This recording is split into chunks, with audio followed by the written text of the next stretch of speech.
Welcome back students. अब हम लोग सॉल्व करने वाले हैं सेक्शन डी को। डी में आपसे पूछा गया फर्स्ट क्वेश्चन कि a motor boat whose speed is 18 kilometre per hour in still water. अब स्टिल वाटर में 18 किलोमीटर पर आवर स्पीड है मोटर बोट का। कहा गया कि takes 1 hour more to go 24 kilometre up stream than to return downstream in the same spot. Okay, question में आपसे पूछा गया कि find the speed of the stream. आपसे स्पीड ऑफ स्ट्रीम पूछ लिया गया। हम लोग क्या करते हैं, पहले मोटर बोट के स्पीड को x किलोमीटर पर आवर मान लेते हैं, या कुछ भी आप मान सकते हो, एक्स वाई कुछ भी ले सकते हो। Let the speed of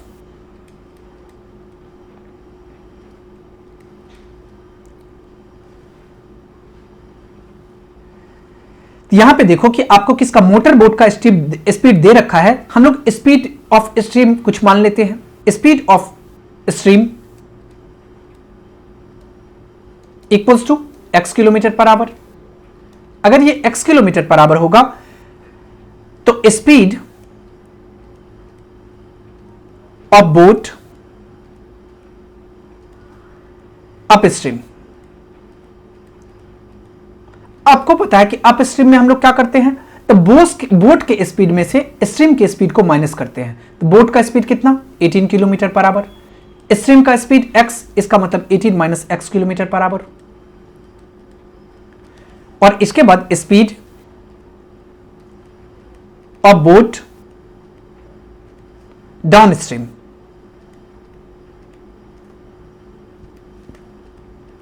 down stream में क्या करते हैं, तो बोट के स्पीड में स्ट्रीम के स्पीड को ऐड करते हैं, इसका मतलब 18 plus x kilometre per hour according to question. अब आपको यह पता है कि टाइम का फॉर्मूला क्या होता है, तो टाइम इक्वल्स टू फॉर्मूला होता है distance by speed. Distance by speed ये फॉर्मूला होता है। अब आप यहां से समझने की कोशिश करो। अब आपको क्या कहा गया क्वेश्चन में, तो यहां से अगर हम लोग फाइंड करते हैं तो डिस्टेंस कितना है टोटल, 24 किलोमीटर पर आवर, और स्पीड कितना है अप स्ट्रीम, ये 18 minus x kilometre per hour. तो आपको पता है कि distance by speed equals to time, ये टाइम मिल गया। और फिर कहा गया कि जाने में, और मतलब कहा गया, यहां पे क्वेश्चन को समझो, कहा गया कि still water take 1 hour more to go 24 kilometre up stream. अब देखो कि 24 किलोमीटर अप स्ट्रीम जाता है तो उसमें 1 आवर ज्यादा लगता है, किसके कंपैरिजन में, जब 24 किलोमीटर डाउन स्ट्रीम जाता है उसके कंपैरिजन में। इसका मतलब टाइम का जो डिफरेंस हो जाएगा, तो ये आपको 24 बाई ये कितना आ जाएगा, 18 प्लस x, और ये दोनों में डिफरेंस कितना का हो गया, तो 1 आवर का डिफरेंस हो गया। बातें समझ में आ गई। अब इसको आप सॉल्व कर लो। इसको अगर हम लोग सॉल्व करेंगे तो एलसीएम कितना आ जाएगा, 18 minus x into 18 plus x. 18 minus x से 18 माइनस एक्स कैंसिल, 24 से मल्टीप्लीकेशन हो जाएगा 18 प्लस एक्स का। 18 प्लस एक्स से 18 प्लस एक्स कैंसिल, 24 से मल्टीप्लीकेशन हो जाएगा 18 माइनस एक्स का, और ये इक्वल हो जाएगा 1 के। ओके, अब इसको अगर हम सॉल्व करेंगे तो यहां से कितना आ जाएगा, 24 को 18 से मल्टीप्लाई करो। 24 को अगर 18 से मल्टीप्लाई करेंगे तो ये आ जाएगा 18 इंटू 4, या आप एक चीज करो, मल्टीप्लाई मत करो, 24 इंटू 18, अब प्लस आ जाएगा 24x माइनस 24 इंटू 18, और ये आ जाएगा प्लस 24x, और divided by a plus B into A minus B, formula होता है a square minus B square, 18 का स्क्वायर माइनस एक्स स्क्वायर, और ये इक्वल हो जाएगा 1 के। अब देखो कि यहां पे माइनस 24 इंटू 18 और प्लस 24 इंटू 18 कैंसिल हो गया, 24 और प्लस 24 48x बाय ये आपको आ जाएगा 18 का स्क्वायर 324 और माइनस एक्स स्क्वायर, और ये इक्वल हो जाएगा किसके, 1 के। या आप इसको ऐसे भी लिख सकते हो क्रॉस मल्टीप्लाई करने पे, 48x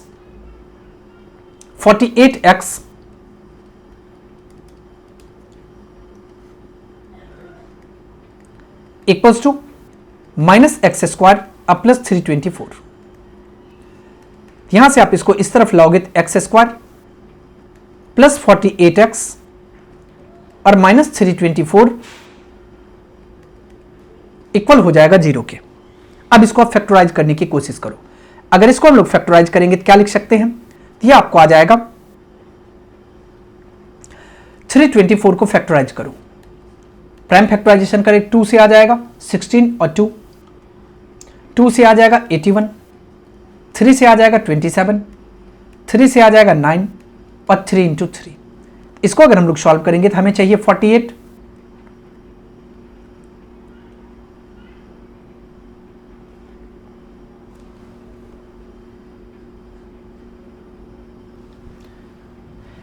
कितना आ जाएगा 3 3 जा 9, 3 जा 27 और 2 जा 54 और यहां पे कितना आ गया 2 3 जा 6। यहां पे देखो कि अगर हम लोग 54 माइनस 6 करते हैं 48 आ जाएगा। हमें मिडिल टर्म चाहिए तो हम लोग इसको लिख सकते हैं x square plus 54x minus 6x और माइनस 324 और ये इक्वल हो जाएगा 0 के। x कॉमन ले लो, अगर x को यहां से कॉमन लेते हैं तो ये आ जाएगा x प्लस 54, माइनस 6 को कॉमन ले लो तो ये भी आ जाएगा x प्लस 54 और ये इक्वल्स टू आ जाएगा 0 के। यहां से आपको एक फैक्टर कितना मिल गया, एक फैक्टर आपको मिल गया x प्लस 54 और दूसरा फैक्टर मिल गया x माइनस 6 और ये इक्वल हो जाएगा 0 के। अब देखो कि फर्स्ट बार जब हम x प्लस 54 को 0 के इक्वल करेंगे x इक्वल्स टू माइनस 54 आ जाएगा और माइनस 54 को आप नहीं ले सकते क्योंकि आपने x किसको माना था, स्पीड को। स्पीड ऑफ स्टीम कभी भी नेगेटिव नहीं हो सकता है, हम लोग कह सकते हैं speed can't be negative, can't be negative. यहां से आपको सेकंड क्या मिल गया, तो x minus 6 equals to 0, x आपको प्लस 6 के इक्वल मिल गया। अब x प्लस 6 मिला मतलब आपको स्पीड ऑफ स्ट्रीम मिल गया। Therefore, speed of stream equals to 6 kilometre per our. ये कितना मिल गया, 6 किलोमीटर पर आवर मिल गया। आपसे क्वेश्चन में क्या पूछा गया कि find the speed of stream, ये हमें पता चल गया। अब हम लोग चलते हैं नेक्स्ट क्वेश्चन पे। नेक्स्ट क्वेश्चन में आपसे पूछा गया कि 2 water taps together can fill a tank in 9 whole 3/8 hour. मतलब कहा गया कि 2 वाटर टैप साथ मिलकर के किसी टैंक को 9 होल 3/8 आवर में फिल कर देते हैं। The tap of larger diameter take 10 hour less than the smaller one to fill the tank separately. अगर कह रहा है दोनों अलग अलग अगर फिल करता है तो लार्जर डायमीटर वाले को 10 आवर कम लगता है स्मॉलर डायमीटर वाले के कंपैरिजन में। कहा गया कि find the time in which each type can separately fill the tank. तो सेपरेटली कितना टाइम में दोनों टैप फिल करेगा टैंक को, वो आपसे पूछा गया। यहां पे फाइंड कर लो आप। हम लोग सपोज कर लेते हैं लेट, अब स्मॉलर पाइप के द्वारा आप सपोज कर लो कि x आवर लगता होगा। लेट द टाइम टेकन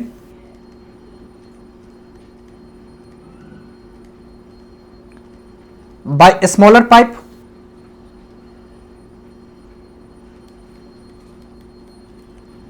इसको आप मान लो x our and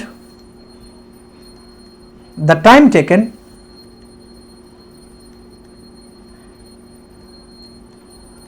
bye larger tap, sorry larger pipe. Question में क्या कहा गया कि 10 आवर लेस लेता है, इसका मतलब अगर उसका x था तो इसका x माइनस 10 आवर हो जाएगा। बातें समझ में आ गई। अब देखो कि अगर एक टैप को फिल करने में x आवर लग रहा है किसी टैंक को फिल करने में, तो 1 आवर में कितना वर्क होगा, तो 1/x हो जाएगा। तो हम लोग कह सकते हैं part of tank filled by smaller pipe in 1 hour।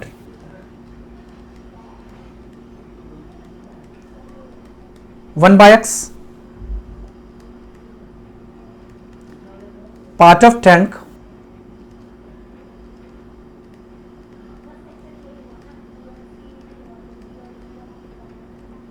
filled by larger pipe in 1 hour। यह आ जाएगा 1/x माइनस 10।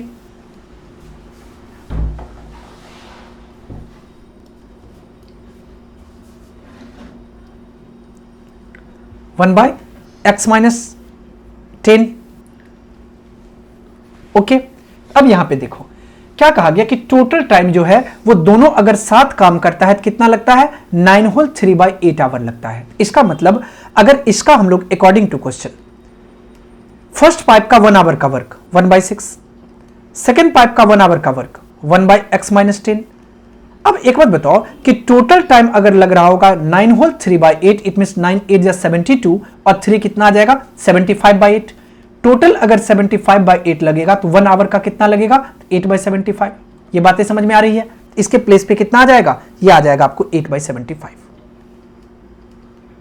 बातें समझ में आ गई? अब इसको आप यहां पे सॉल्व कर लो। यहां से आपको एलसीएम आ जाएगा x इंटू x-10।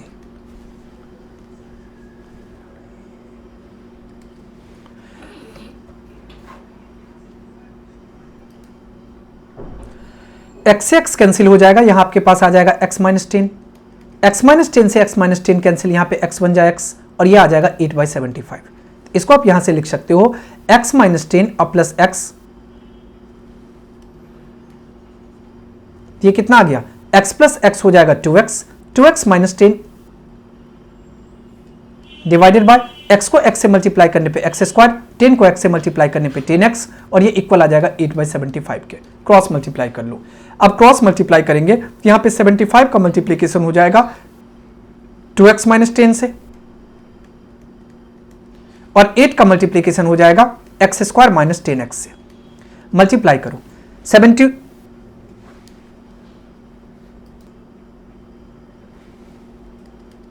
72 को 2 से मल्टीप्लाई करेंगे तो 150, 150x माइनस 75 को 10 से मल्टीप्लाई करने पे 750 इक्वल्स टू ये आ जाएगा 8x स्क्वायर और माइनस 10 को 8 से मल्टीप्लाई करने पे 80 और ये x आ गया। अब इसको अगर हम सॉल्व करते हैं तो कितना आ जाएगा, तो ये एक तरफ शिफ्ट कर लो 8x स्क्वायर और यहां पे माइनस 80x और माइनस 150x और ये इस तरफ शिफ्ट होगा तो ये कितना आ जाएगा प्लस 750 और ये इक्वल हो जाएगा 0 के। यहां से अगर इसको हम सॉल्व करेंगे तो 0 इक्वल्स टू 8x स्क्वायर और यहां पे माइनस 0, 8 5 13 का 3 कैरी 1 और 1 और 1 2, 230x अब प्लस आ जाएगा 750। ओके, या आप इसको ऐसे लिख सकते हो 8x square minus 230x plus 750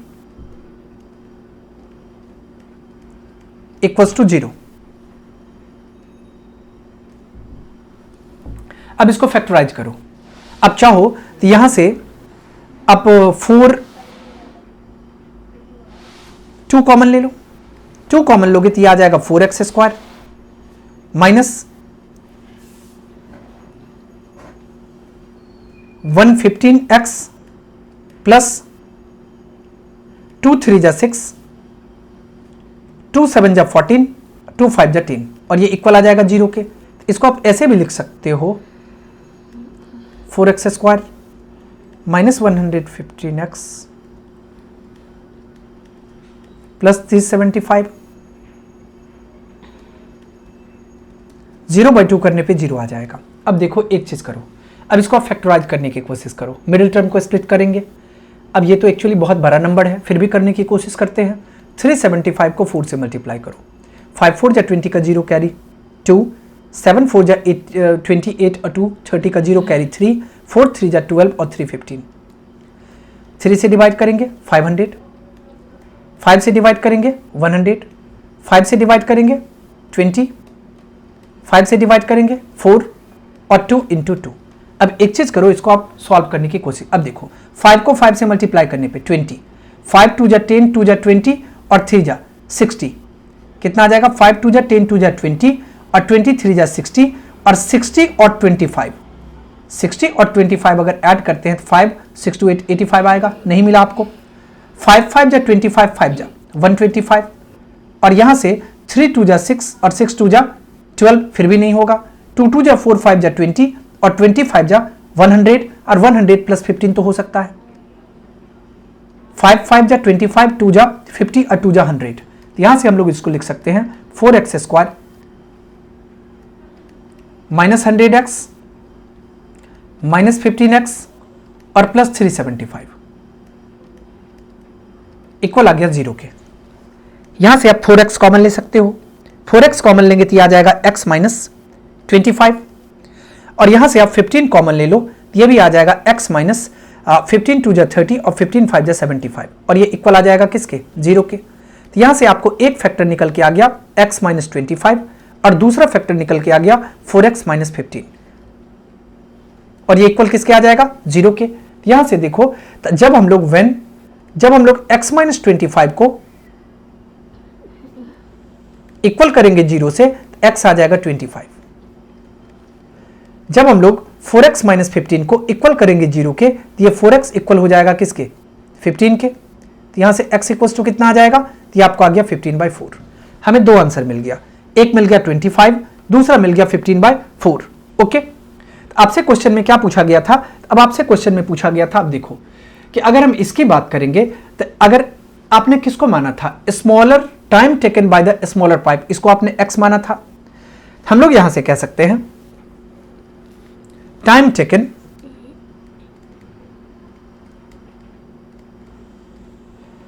bye smaller pipe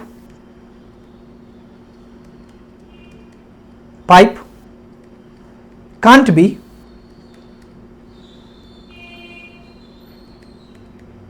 (15/4) 15/4 it means कितना आ जाएगा, इसको अगर हम लोग सॉल्व करेंगे तो ये आ जाएगा 3.75 आवर। ओके, ये नहीं हो सकता, इसका मतलब हम लोग ले सकते हैं, क्योंकि देखो अब आपके मन में आएगा कि सर क्यों नहीं ले सकते, लिया तो जा सकता है, पॉजिटिव नंबर है, लेकिन ले इसलिए नहीं सकते क्योंकि देखो कि आप यहां पे पुट करने की कोशिश करो, 15/4 को यहां पे पुट करने की कोशिश करो। अगर 15/4 को यहां पुट करने की कोशिश करेंगे तो 15/4 में से अगर 10 को माइनस करेंगे तो नेगेटिव आ जाएगा। क्या बताओ कि कुछ टाइम का भी नेगेटिव हो सकता है क्या, नहीं हो सकता, इसीलिए इसका एक्सप्लेनेशन ये रहा कि हम इसको नहीं ले सकते। हम लोग किसको ले सकते हैं, तो डायरेक्ट आप यहां से कह सकते हो, क्वेश्चन में आपसे क्या पूछा गया था, क्वेश्चन में आपसे पूछा गया कि इच का पूछा गया, प्रत्येक का, हम लोग यहां से लिख सकते हैं therefore time taken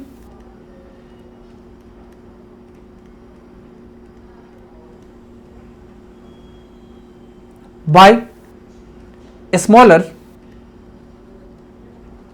pipe equals to, ये आपको आ गया कितना, 25 hour and time taken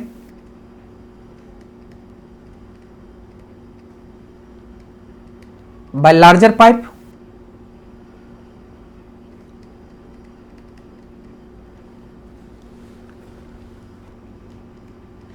equals to 25 minus 10 hour, it means 15 hour।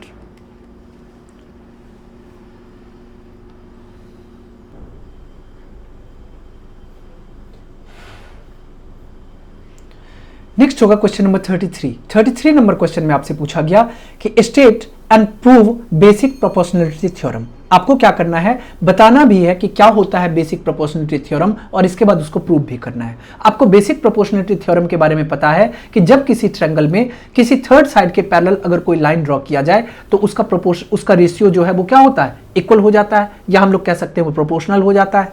यहां पे समझने की कोशिश करो, उसका स्टेटमेंट क्या होगा।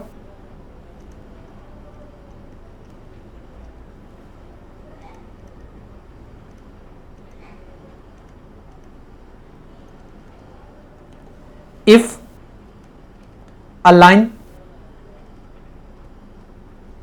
drawn parallel to one side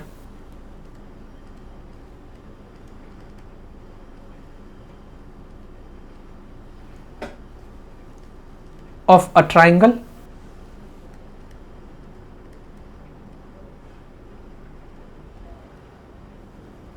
intersecting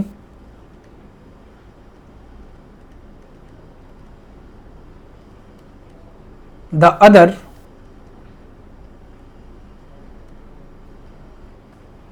two sides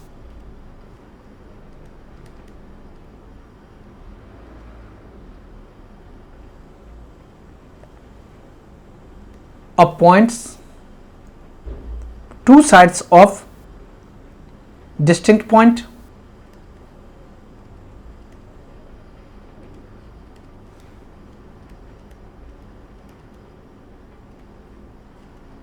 then the other two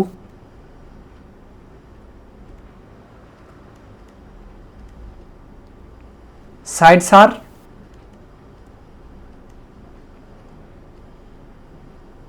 divided in the same ratio.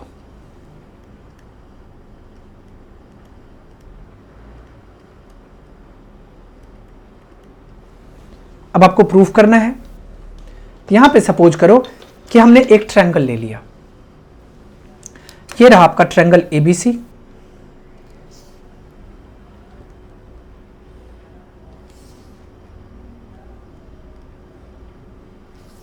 A, B और सी।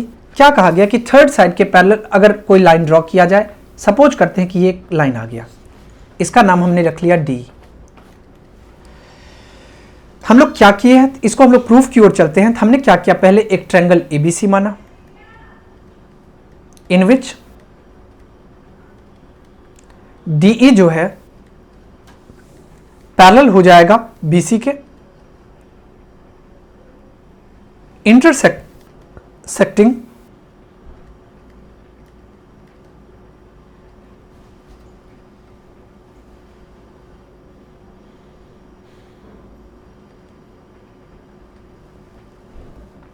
अब देखो ए बी को किस पॉइंट पे, डी पॉइंट पे, ए सी को किस पॉइंट पे, ई पॉइंट पे, A B at D and A C at E.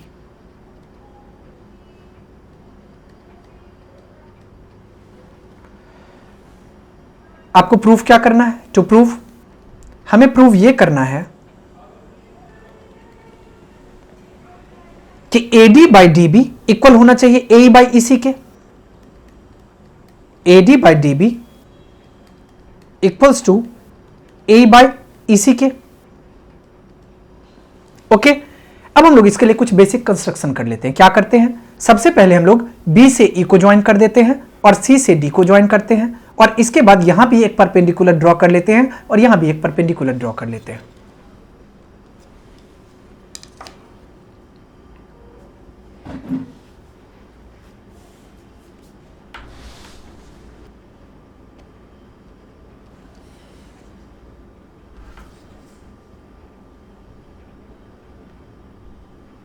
Okay, suppose करो कि ये परपेंडिकुलर रहा, ये भी परपेंडिकुलर है। कंस्ट्रक्शन में हमने क्या किया,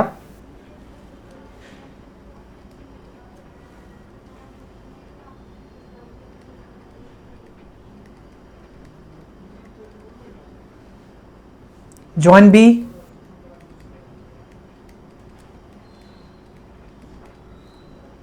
and C D, draw E F, इसको आपने ई एफ मान लिया, और ये रहा, इसको आप जी मान लो। E F perpendicular A B and D G perpendicular A C. अब हम लोग चलते हैं प्रूफ की ओर पे। अब यहां पे समझने की कोशिश करो। सबसे पहले देखो कि अगर हम लोग एरिया ऑफ ट्रायंगल फाइंड करते हैं तो इसका फॉर्मूला क्या होता है, 1/2 इंटू बेस इंटू हाइट। तो अब area of triangle A D E पता कर लो। Area of triangle A D E divided by area of triangle B D ई।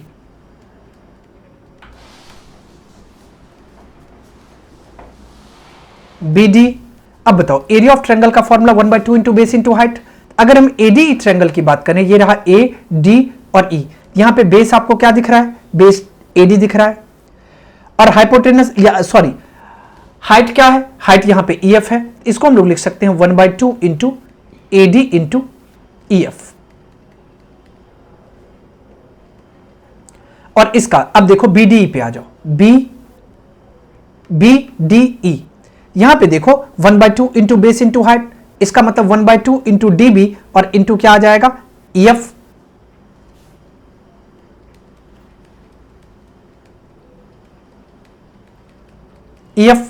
अब यहां से देखो 1/2 से 1/2 कैंसिल, AD तो नहीं कैंसिल हो रहा है, यहां पे EF कैंसिल हो रहा है। अब आप EF से EF कैंसिल कर लो तो यहां से आपको क्या मिल गया, AD/DB।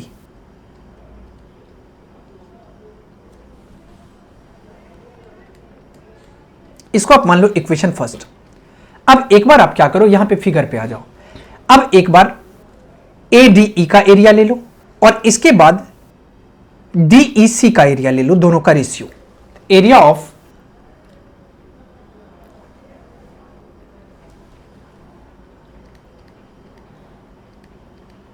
Triangle ADE divided by area of triangle DEC।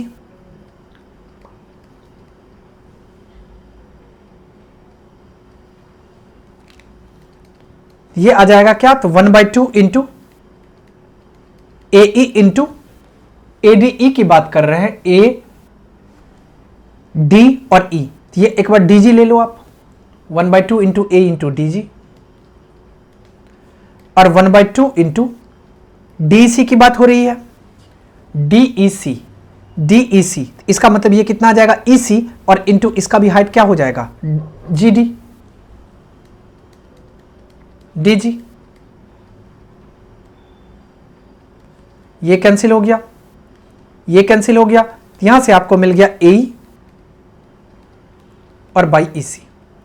इसको आप मान लो इक्वेशन नंबर सेकंड। अब एक चीज आपको पता है, यहां पे समझने की कोशिश करो, फिगर पे आ जाओ। एक ट्रायंगल आपको दिखाई दे रहा है BE और D, दूसरा ट्रायंगल आपको दिखाई दे रहा है DE और C। ये ट्रायंगल और ये ट्रायंगल देखो कि ये दोनों जो है वो सेम पैरेलल, मतलब DE और BC के बीच बना हुआ है और सेम बेस DE पे है। आपको पता है कि दो ट्रायंगल अगर सेम पैरेलल लाइन और सेम बेस के बीच बना हुआ हो तो ऐसे कंडीशन में हम कहते हैं कि दोनों का एरिया इक्वल होता है। इसका मतलब आप डायरेक्ट कह सकते हो यहां से एरिया ऑफ BDE मतलब इसका एरिया और एरिया ऑफ EDC ये दोनों इक्वल हो जाएगा। ये तो बेसिक कॉन्सेप्ट है। यहां से हम कह सकते हैं since triangle BDE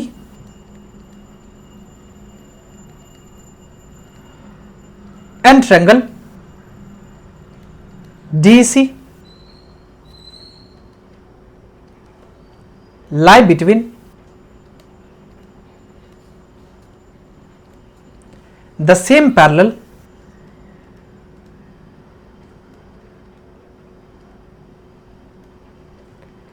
D and B and same base D। इसका मतलब ये दोनों ट्रायंगल का एरिया इक्वल हो जाएगा। Therefore area of triangle BDE और ये इक्वल किसके आ जाएगा, एरिया ऑफ ट्रायंगल DEC। इसको आप मान लो इक्वेशन नंबर 3। अब चलो यहां पे आ जाओ। First second and third equation से हम लोग यहां से कह सकते हैं from equation first second and third, तीनों इक्वेशन से आप यहां पे कह सकते हो। देखो यहां से आपको क्या मिल जाएगा, अब देखो कि जैसे ही इसके प्लेस पे एक के प्लेस पे दूसरे को रखोगे तो ये क्या हो जाएगा, कैंसिल हो जाएगा। यहां से क्या मिल जाएगा, AD/DB मिल जाएगा। और ऐसे ही यहां पे एक के प्लेस पे दूसरे को रखेंगे, ये दोनों कैंसिल हो जाएगा, यहां पे क्या आ जाएगा, 1 आ जाएगा। तो यहां से डायरेक्ट आपको क्या मिल गया, आपको मिल जाएगा AD और by DB equals to AE by EC। हम लोग डायरेक्ट कह सकते हैं AD by DB equals to AE और बाई EC। प्रूव हो गया। इसके साथ ही आपका ये क्वेश्चन कंप्लीट हो गया।